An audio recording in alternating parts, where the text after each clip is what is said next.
So this kid, his name's Colin. And Colin is a teenager, and he's also gay.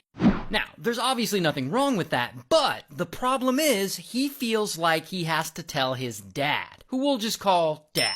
And they live in Oklahoma, and Dad has some really backwards views on things. So Colin knows he's not going to take this news well. Regardless, Colin comes out to his dad. And Dad, of course, does not take it well. He just can't handle having a gay son. So he decides to punish Colin, and he stops letting him go to school, because I guess Colin really likes school. And so he's not allowed to go to school, and he becomes a prisoner in his own home. Dad doesn't let him leave the house or have friends, and his parents are divorced, and he's barely allowed to talk to his mom on the phone.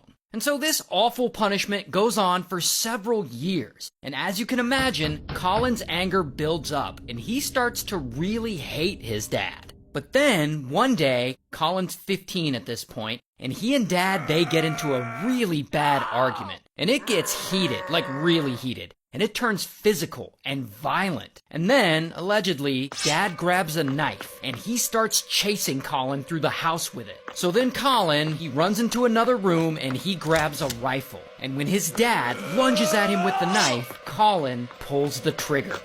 Blam! And he unalives his own dad. And then he calls 911. And when police arrive, they question him, and he says he shot his dad in self-defense. But regardless, they arrest him anyway, and they charge him with first-degree murder. However, when all is said and done, they can't find enough evidence to prove that it was first-degree murder and not self-defense. So ultimately, all of the charges against Colin are dropped, and he is a free man. So then, Colin moves from Oklahoma all the way to Florida. And there, he moves in with his mom, who we'll just call Mom.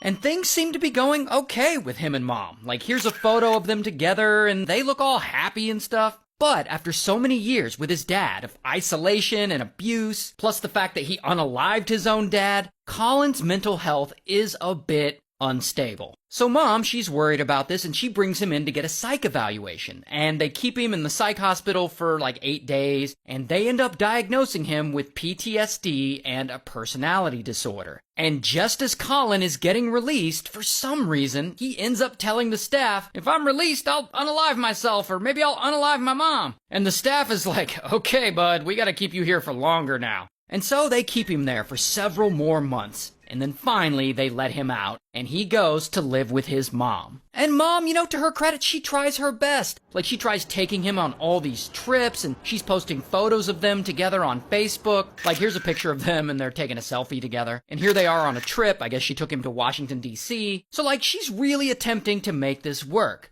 But unfortunately, it's not working. Like, Colin just isn't adjusting well. He isn't doing well in school, he's failing his classes, he's playing way more video games than his mom is comfortable with.